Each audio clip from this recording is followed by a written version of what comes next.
In today's video, we're going to be covering the best midfield options to help you identify which ones you should be targeting on your matchday 1 draft. Now, before we dive into today's video, if you do enjoy any of the content that you see on the channel, be sure to like, comment, and of course the main one being subscribe, as we're trying to hit 6,000 subscribers by the start of the new FPL season, and it's only possible with your guys' help. So, you know, if you're enjoying it, be sure to subscribe to the channel. Right, let's start off with the big boys first. Obviously, I've put these guys in here. Saka, Palmer, Foden, and Son. I imagine they're going to be on a lot of people's potential radars with their matchday 1 draft. So let's start off with Bukayo Saka. Now, obviously, if you've watched my first draft video, all these players were absent. So I'm obviously speaking, you know, probably with a little bit of bias, to be honest. But let's start off with Bukayo Saka first. Obviously, the data, as you can see, was absolutely incredible from him. The per 90 data as well, some of the best on this list in terms of all the midfielders. But for me, realistically, the opening 5 games for Arsenal are difficult, and with him obviously having this elevated price point as well, I definitely think it makes it like less of an appealing option, to be honest. They've got Wolves in the opening game, great fixture. Then Villa away, that's a little bit of a tricky one to call. Brighton at home, they should win that one, but we don't know what Brighton's going to turn up. Then it's Tottenham, so a North London derby. Then it's City. That is ridiculously hard. So for me personally, I think I'm going to avoid Saka on my opening draft. The real reason, I think after match day 6, he definitely becomes an option. But as I alluded to in my draft video, I feel this year it's probably going to be a 2 premium structure if you're going to have Erling Haaland for large parts of the season. And you're going to be mainly bringing these players in and looking to give them the armband. And realistically, besides Wolves in the opening game, I'm probably not going to give Saka the armband until match day 6. So for me personally and my team, I just don't think he's the right player to go for up until match day 6. He could prove me wrong, but the fixtures definitely aren't there for Arsenal at the start of the campaign. After that though, they play Leicester and Southampton in 6 and 7. The good run continues as well. So maybe if, like me, you're on Salah for the opening few weeks, match day 6 could be the one where you flip off Mohamed Salah and go straight to Saka. That to me seems like a better time to bring in the Arsenal midfielder. Let's talk about Cole Palmer. Obviously had the highest price rise in FPL history for any player, and as you can see, had the most goals and assists over the course of last season. Best XG per 90 as well. Obviously probably that's a little bit skewed with the amount of penalties, and realistically Chelsea's opening fixtures, they ain't that bad. After the City game in game week 1, they've got Wolves, Palace, who definitely finished the season quite strong, Bournemouth, West Ham, Brighton and Nottingham Forest. That's a pretty decent fixture run for Chelsea, to be honest. I think the only downside of going for Cole Palmer is, realistically, I don't think he's going to get the same amount of penalties as he did last season. But as you can see, he's still an absolutely wonderful and fantastic footballer, but he will be playing under a new manager, so I'm a little bit sceptical to see how he fits into this certain system. And I think with Nkunku coming in at 6.5 million, I think it just makes that Palmer price a little bit too steep for me, in my personal opinion. I think he's a great asset, and I definitely will be doing some drafts with him in it, because after match day 1, those fixtures are absolutely immense, and it wouldn't even surprise me to see him, you know, go and get a goal against Manchester City. He was the highest scoring player at home amongst all players last season as well, was Cole Palmer. So an opening game against Man City, maybe he scores against his old club. Who knows? I definitely think he's worth considering, but I think Nkunku could be the better pick at that 6.5 million price tag. Moving on to Phil Foden, coming in at the cheapest option on here, 9.5 million for him. Definitely, I think, a player that could be worth considering for the opening 4 fixtures. Chelsea away, not the easiest, but Ipswich, West Ham and Brentford, definitely very, very appealing. After that, it is Arsenal and Newcastle. So maybe if you're going without the Haaland draft, he potentially could cover him off. As you can see, pretty good data from him last season. Obviously, with any City asset, there is always the argument around, you know, rotation and minutes and pet roulette. That is always the case, but his minutes last year were very, very secure. So definitely a player, I think, if I wasn't going to go for Erling Haaland, would have him in the midfield to cover off that City attack, because, like I said, some decent fixtures in the opening lot for Manchester City. Obviously, the Arsenal and Newcastle back-to-back does make it a little bit more difficult to justify a potential double up of City assets over the likes of Mohamed Salah and Saka and players and etc. like that. But Phil Foden, still a very, very decent asset, and definitely will have some times where we will be considering him. And I think if you're not having Erling Haaland in your team, definitely one I would be looking to consider. Now, one I've seen not many people having kind of their mock drafts or first drafts.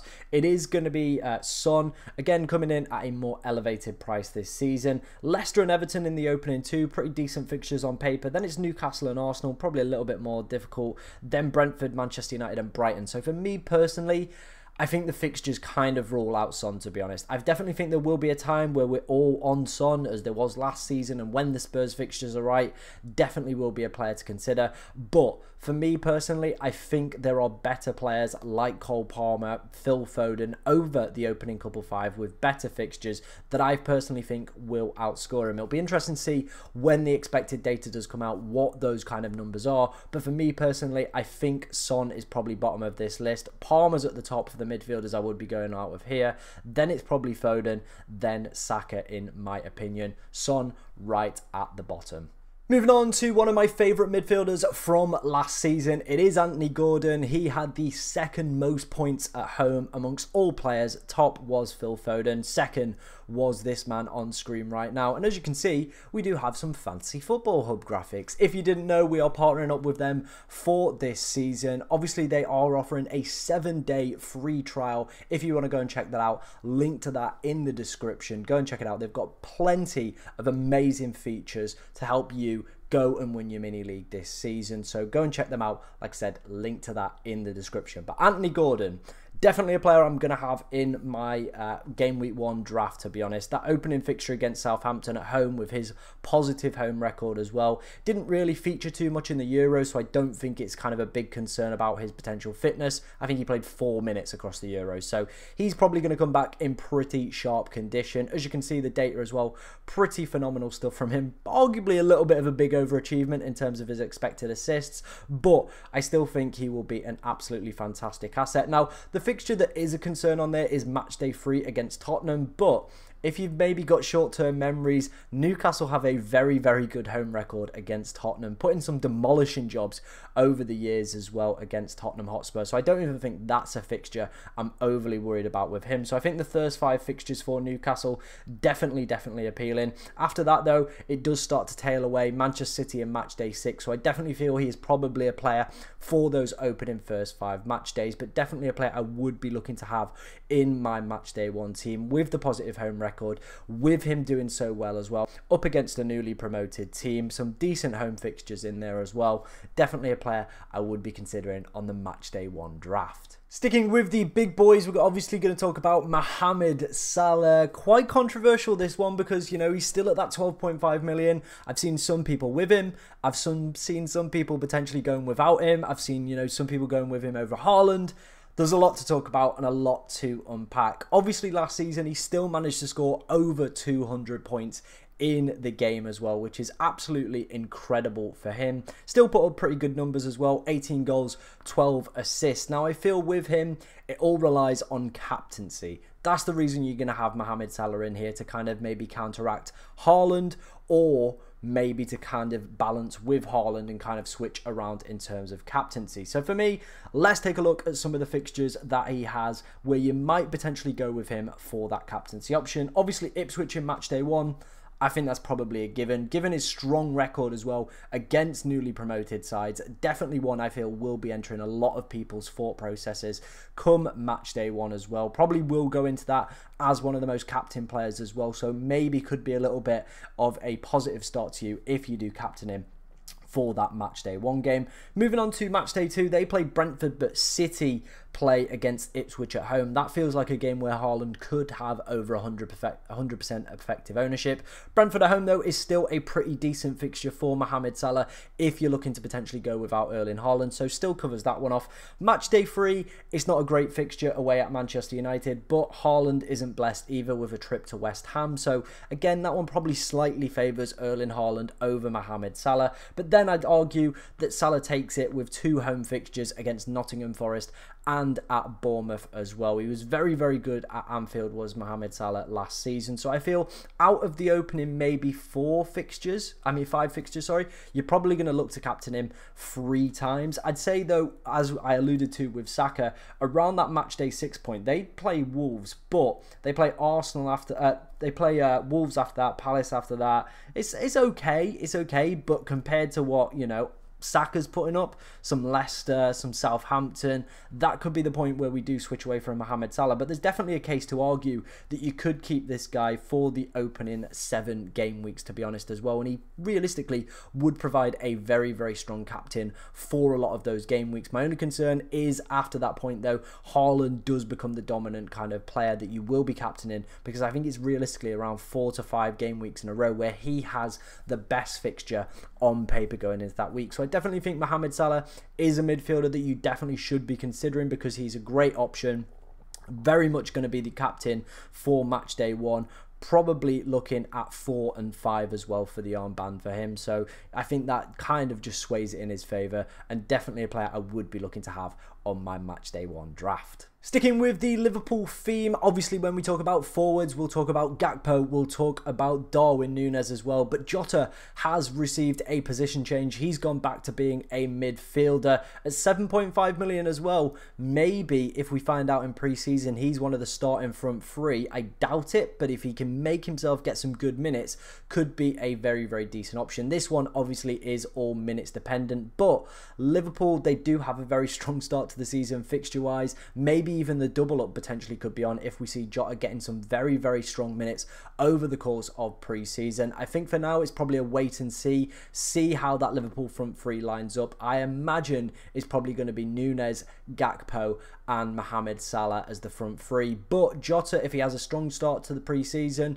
maybe twists the new manager's arm and maybe gets himself in there for that Ipswich game, he could be a mega differential. Obviously whenever he is fit, his per 90 data is absolutely stupendous, as you can see over the course of last season. Not the best season, but still managed to pick up 17 goal involvements in 21 appearances, which is pretty good going by any player's standards. So a very, very good pick. But like I said, this one is probably going to be more dependent on what minutes we can expect Diego Jota to see. But I think it's probably one player definitely to keep an eye out on over pre-season. Moving on to a double pairing next, we've got a head-to-head. I think both of these guys could be fantastic options for Nottingham Forest. They've got some pretty tasty fixtures over the opening couple, probably 5 to 6 game weeks. Liverpool kind of bridged in there, but if you've got maybe players that can cover on the bench, definitely worth considering. Those opening 3 as well, 2 home fixtures in there against Bournemouth and Wolves as well. You feel if Forest want to stay up this season, those are probably games they've got to be winning as well. So let's start off with Morgan Gibbs-White. He's the key talisman, coming in at 6.5 million, takes all the corners, free kicks. He is just their big boy. He's obviously, like, you know, Don. He's the one who does absolutely everything. As you can see, slightly more assists for goals for him, but that's mainly because of the amount of assists he got from free kicks and corners as well. Interestingly as well, his data a lot better, a lot better than what Hudson Odoi managed to put up last season. So I think he's probably the more ideal one for 6.5 million, and there's lots of other good players at that price point as well that you can hop around with.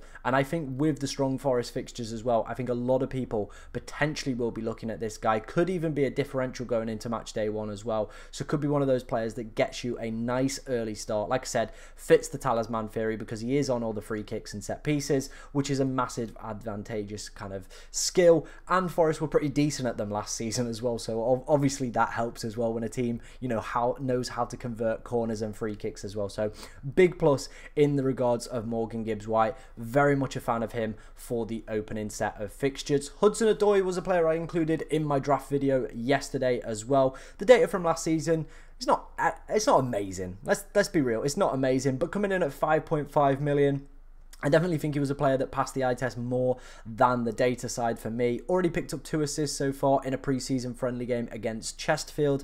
Obviously, we're going to have to see how he kind of kicks on throughout the rest of this pre-season. But that Forest front 3 is looking very ferocious. Some good fixtures at the start of the season. And for 5.5 million, could be worth a little bit of a gamble. Maybe if you don't want to have that 4.5, maybe you got a little bit of budget left, or maybe you're just looking for one of those budget enablers. I think Hudson Odoi at 5.5 million could be a steal. If I had the money, I would prefer to go for Morgan Gibbs-White just because he's on all the free kicks, set pieces, like I said. But Hudson Odoi at 5.5 could be a very, very nice differential. And finishing up, I wanted to speak about a potential hidden gem in the game. It's going to be Emile Smith-Rowe. Obviously, there's talks between Arsenal and Fulham about him potentially moving to Craven Cottage. And I think, you know, if that comes off, that could be a great move for fantasy football. He is currently priced at 5.5 million because he didn't really feature for Arsenal last season, and I didn't think there was any point kind of putting up his data either. But as you can see, Fulham have got some very, very tasty options. For a 5.5 potentially rotating midfielder, he could be one, if he can keep himself fit and get himself locked in that Fulham side, could be a great option. Obviously, I'm looking at the match day 2 and 3 fixtures against newly promoted Leicester and Ipswich. Very, very succulent ones there. West Ham in 3 is not even the worst one in the world. Forest in 6. Then after that as well, realistically, you could just bench him round the Newcastle and City games and Villa games. You've got Everton, Brighton, Crystal Palace and Wolves. So I just wanted to basically alert you to this potential transfer situation and maybe having a very, very decent, very quality player at 5.5 million for an attack as well. Fulham did very well for XG last season. You know, they're not a team that are afraid from obviously creating opportunities. Marco Silva, a very good possession-based coach that does play an attacking brand of football, and I feel it would be a move that would benefit Emile Smith-Rowe as well. So coming in at that 5.5 million range with some decent opening fixtures as well. Obviously, you'll have to find other alternatives to potentially rotate him when he features against the likes of Newcastle and Manchester City, but we've seen in the past what this lad is capable of, and if he does get this move off, I think he could be a very, very solid option going into the start of the season at that 5.5 million range. Let me know what you think of all the options included in today's video. If you've got any questions about your Game Week 1 drafts, get them in the comments as we'll try to answer as many as we possibly can. But thank you very much for watching today, ladies and gentlemen, and good luck in match day 1.